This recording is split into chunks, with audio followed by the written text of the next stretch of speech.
السلام علیکم ورحمۃ اللہ وبرکاتہ۔ محترم ناظرین، حضرات و خواتین، ایم پی سی ہجامہ سنٹر، ہجامہ طبی سنٹر مغل پورہ حیدرآباد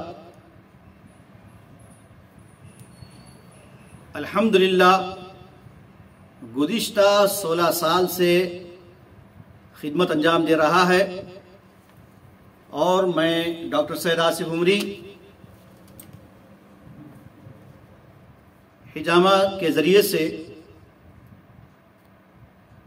علاج کرتا ہوں۔ نہ صرف ہجامہ سے علاج ہوتا ہے بلکہ اس کے ساتھ ساتھ جڑی بوٹیوں سے اور طب نبوی سے مریضوں کی تشخیص بھی ہوتی ہے، علاج بھی ہوتا ہے۔ آج کے لیکچر میں آپ تمام کو چند ضروری اور اہم باتیں بتاؤں گا، غور سے سماعت کیجئے، کیونکہ اکثر لوگ ہجامہ کے تعلق سے بھی غلط فہمیاں رکھتے ہیں، اور بہت ساری باتیں ایسی ہیں جس کا علم نہیں ہے، جس کی لوگوں کو نالج نہیں ہے۔ آج کے اس لیکچر میں آپ انشاءاللہ جان لیں گے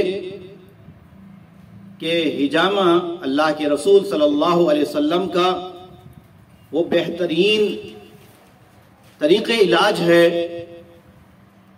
کہ خود اللہ کے نبی صلی اللہ علیہ وسلم نے ہجامہ کیا ہے، اور آپ نے فرمایا کہ شفا 3 چیزوں میں ہے: ہجامہ کے ذریعے کٹ لگوانے میں، شہد کے استعمال میں، اور آگ سے داغنے میں۔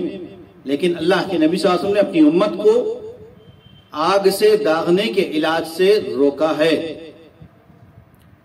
اسی طرح ایک اور حدیث ہے صحیح بخاری کی طب نبوی میں، کتاب الطب میں، نبی صلی اللہ علیہ وسلم نے فرمایا کہ سب سے بہترین دوا ان امثل ما تداویتم به الحجامہ، سب سے بہترین علاج یا سب سے بہترین دوا وہ ہجامہ کروانا ہے۔ والقسط البحری، اور اسی طرح قسط البحری سمندری جڑی بوٹیوں سے علاج کرنا ہے۔ یہ اللہ کے نبی صلی اللہ علیہ وسلم کی سنت رہی ہے، آپ کا یہ فرمان ہے جس کی ہم سبھوں کو اتباع کرنا ہے، اور یقیناً جس میں اللہ کے نبی صلی اللہ علیہ وسلم نے بتا دیا کہ ہجامہ میں شفا ہے اور بہترین علاج ہے،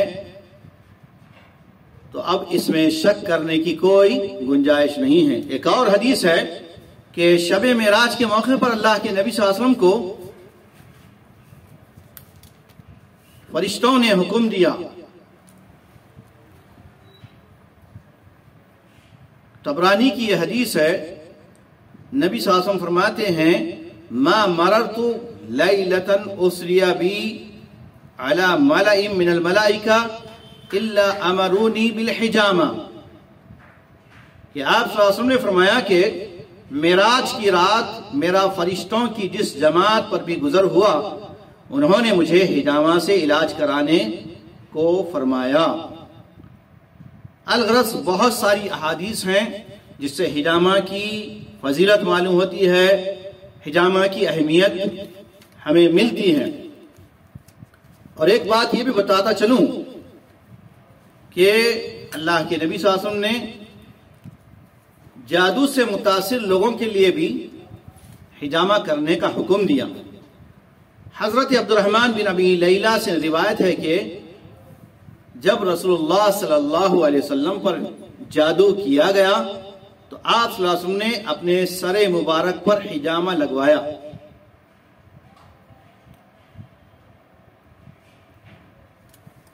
یہ اللہ کے نبی صلی اللہ علیہ وسلم کی سنت بھی ہے کہ جادو سے متاثرہ لوگوں کے لیے حجامہ بہت فائدہ مند ہیں۔ اب میں آپ کو یہ بتاؤں گا کہ اس سنت پر الحمدللہ بہت سارے لوگ عمل کر رہے ہیں، نہ صرف مسلمان بلکہ ہمارے پاس نان مسلم بھی آتے ہیں، وہ بھی حجامہ لگواتے ہیں، علاج کرواتے ہیں۔ اور یہ بات اچھی طرح یاد رکھ لیں کہ حجامہ سنت بھی ہے اور علاج بھی ہے۔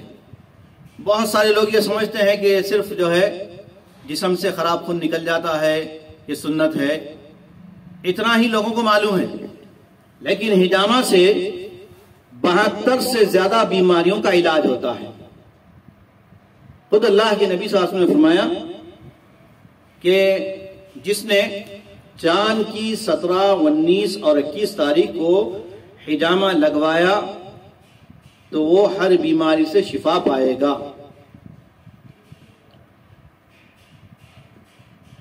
خاص طور سے چاند کی 17، 19 اور 21 ان تاریخوں میں بھی ہم حجامہ کرتے ہیں، اور اس کے علاوہ دیگر ایام میں، دیگر دنوں میں بھی حجامہ ہوتا ہے۔ حجامہ طبی centre MPEC group of services Mughal پورہ حیدرآباد پر مردوں کے لیے بھی اور خواتین کے لیے بھی، لیڈیز کے لیے بھی بالکل علیحدہ پردے کا انتظام ہے، اور لیڈیز کو لیڈیز ہی حجامہ کرتی ہیں، اور وہ بھی ماشاءاللہ ایکسپرٹ ہیں، لہذا خواتین بھی استفادہ کر سکتی ہیں۔ ایک تو یہ بات میں نے آپ کو بتایا کہ حجامہ اللہ کے نبی کی سنت ہے، جسم سے خراب اور فاسد خون اس سے نکلتا ہے اور آدمی صحت مند ہوتا ہے۔ اور اسی طرح حجامہ سے کسی قسم کا کوئی سائیڈ ایفیکٹ نہیں ہے، کوئی نقصان نہیں ہے۔ البتہ کیسے لوگ حجامہ نہ لگوائیں، کن حالتوں میں نہ لگوائیں، یہ جاننا بھی ضروری ہے۔ ایسے لوگ حجامہ نہ کروائیں جو انتہائی کمزور ہیں، انتہائی کمزور ہیں، جن کی عمر 70 سے زیادہ ہو گئی ہو، یا جو 60 سال کی بھی ہے لیکن بہت نحیف ہے، ناتوان ہے، کمزور ہیں، ایسے لوگ بھی نہ لگوائیں۔ 7 سال کی عمر سے 70 سال کی عمر تک بہترین فائدہ ہوتا ہے اور اس کے لیے فائدہ مند ہے۔ 7 سال کی عمر کے بچے سے لے کر 70 سال کے مرد و خواتین کے لیے یہ ہر موسم میں، ہر وقت لگایا جا سکتا ہے۔ البتہ کچھ دن ایسے ہیں جس میں حجامہ لگوانے سے منع کیا گیا ہے، خاص طور سے چہارشنبے کے دن حجامہ نہیں لگوانا چاہیے،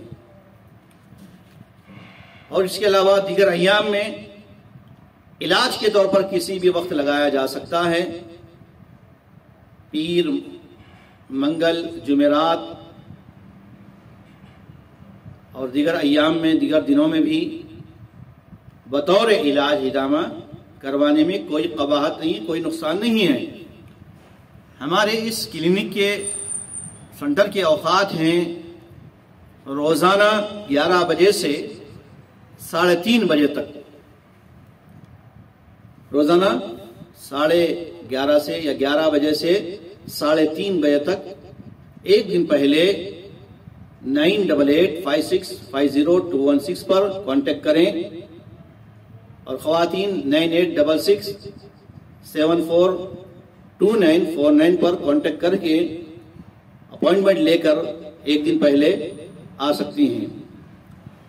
اب رہے چاند کی 17، 19 اور 21 تاریخوں میں صبح 8 بجے سے 5 بجے تک آپ تشریف لا سکتے ہیں۔ نہار پیٹ یا کھانے کے 1-2 گھنٹے بعد، یعنی ایمٹی اسٹمک حجامہ کروانے میں فائدہ ہے۔ کھانا کھاتے ہی فوری نہ لگوائیں، یا ایسے لوگ بھی نہ لگوائیں جنہوں نے رات تمام جاگا ہے، رات بھر جاگ کر حجامہ نہیں لگوانا چاہیے۔ جن کو شدید بخار ہے وہ بھی نہیں لگوانا چاہیے، جو پریگننٹ خواتین ہیں وہ بھی نہیں لگوانا چاہیے، یا جن کو جو ہے ہارٹ کا پرابلم ہے اور وہ لوگ خون پتلا ہونے کی دوا لیتے ہیں تو وہ بھی ایک دن پہلے وہ اپنی دوا کو روکیں اور ہم سے کانٹیکٹ کریں، کیونکہ یہ صرف حجامہ سنت ہی نہیں بلکہ 72 سے زیادہ بیماریوں کا علاج ہے اور کافی اور شافی علاج ہے۔ الحمدللہ ہمارے اپنے تجربے میں لگ بھگ 16 سال سے ایسے مریض بھی باذن اللہ شفا یاب ہوئے جو 10 سال سے تھائرائیڈ کے مرض میں یا اسکن پرابلم میں یا اور دیگر بیماریوں میں مبتلا تھے، اللہ تعالیٰ نے انہیں حجامہ کے ذریعے سے شفا عطا فرمائی ہے۔ تو بلا جھجک آپ تشریف لا سکتے ہیں، بہت ہی فائدہ مند ہے یہ۔ اور کچھ لوگ حجامہ کے بارے میں یہ غلط خیال رکھتے ہیں یا ان کو غلط بتایا گیا کہ حجامہ سے کمزوری آتی ہے، یہ غلط بات ہے۔ کمزوری نہیں آتی بلکہ حجامہ سے قوت مدافعت بڑھتی ہے اور آدمی صحت مند ہوتا ہے، بلڈ سرکولیشن صحیح ہوتا ہے، ہارٹ کے مریض بھی حجامہ لگوانے سے فائدہ ہوتا ہے۔ اسی طرح بی پی، شوگر اور تھائرائیڈ ہے، اسکن پرابلم ہے، خواتین کے امراض ہیں اور میموری لاس ہونا ہے، اس کے لیے بھی فائدہ مند ہے۔ جس کو یادداشت کی کمزوری ہے اور جلدی امراض، اسکن پرابلم جیسے سوریاسس یا ایگزیما یا اور بھی دوسرے پھوڑے پھنسیوں کے مسائل ہیں، پمپلس ہیں، تو ان کے لیے بھی الحمدللہ حجامہ بہت فائدہ مند ہے۔ الغرض یہ 72 سے زیادہ بیماریوں کے لیے فائدہ مند علاج بتایا گیا اور ہمارے اپنے تجربے میں ایسے کئی مریض شفا یاب ہوئے۔ اسی طرح جوائنٹ پین ہے، نی پین ہے، شولڈر پین ہے اور سروائیکل اسپونڈلائسس ہے، کڈنی سٹون ہے، موٹاپے کے مسائل ہیں، بواسیر ہیں، فشر فسٹولا، جوڑوں کے درد اور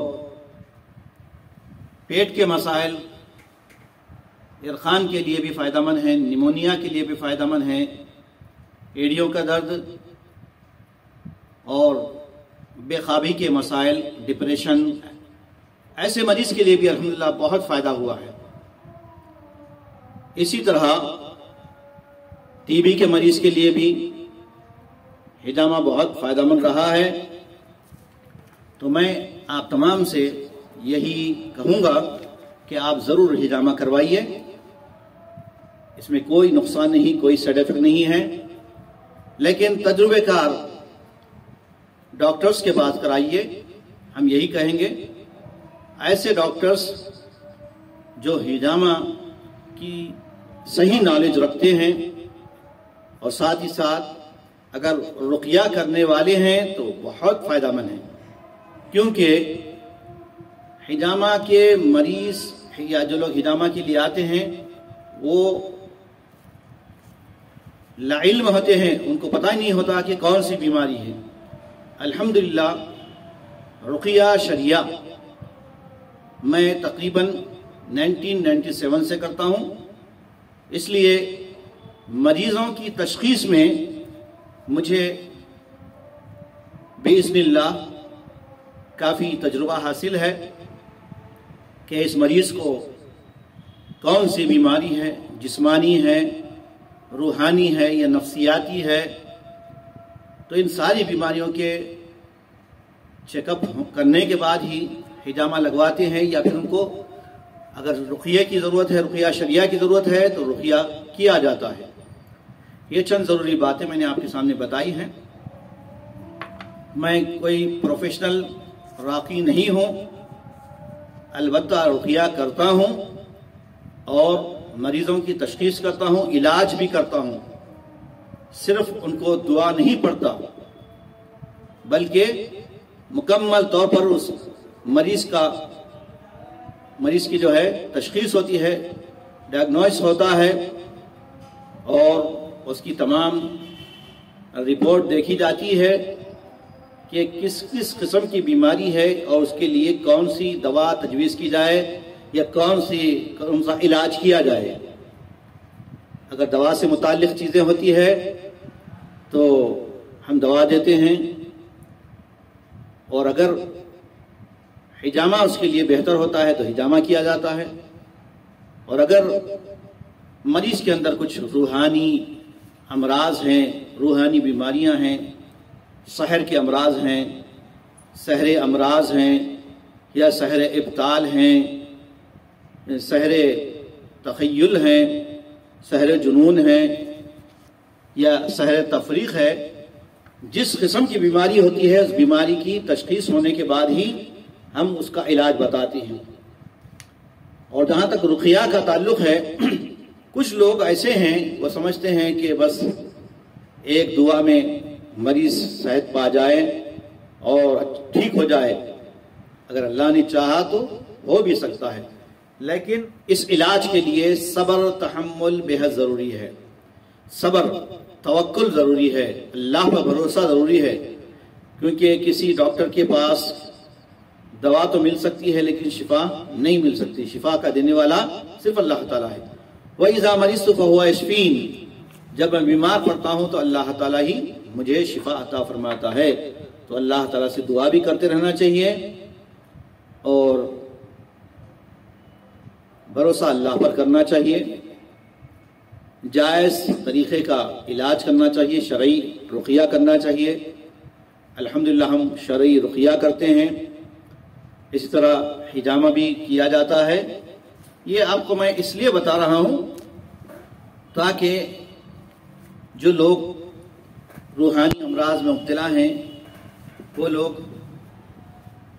ایسی جگہ نہ جائیں جہاں پر شرک کروایا جاتا ہے، جہاں پر تعویذ گنڈے، پلیتے، اتارے اور نذرانے ہوتے ہیں، جہاں کالی مرغیاں ذبح کر کے علاج کیا جاتا ہے، کالے بکرے ذبح کیے جاتے ہیں یا ان کے نام کی بھیڑ چڑھائی جاتی ہے. کیونکہ بہت سارے لوگ جو علاج کے نام پر آج سماج کے غریب طبقے کو اور بیماروں کو لوٹ رہے ہیں، دھوکہ دے رہے ہیں، ان سے ہوشیار رہنا چاہیے. جو شرعی علم رکھتے ہیں دین و شریعت کا اور طب نبوی کا، انہی کے پاس علاج کروانا چاہیے، کیونکہ شفا اللہ تعالیٰ دینے والا ہے.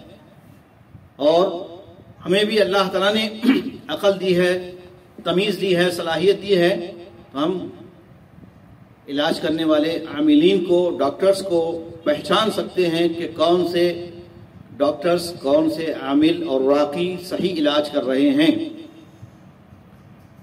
یہ چند ضروری اور بنیادی باتیں تھیں. پھر انشاءاللہ دوسرے لیکچر میں اور بھی آپ کے سامنے میرے لیکچرز آئیں گے، اور آپ کے بھی اگر کچھ سوالات ہیں، کچھ کمنٹس ہیں، کچھ تجاویز ہیں، مشورے ہیں یا اشکالات ہیں تو میرے نمبر پر آپ سوال کر سکتے ہیں. واٹس ایپ پر اپنی تفصیلات بھیج کر، اپنی رپورٹ بھیج کر 9885650216.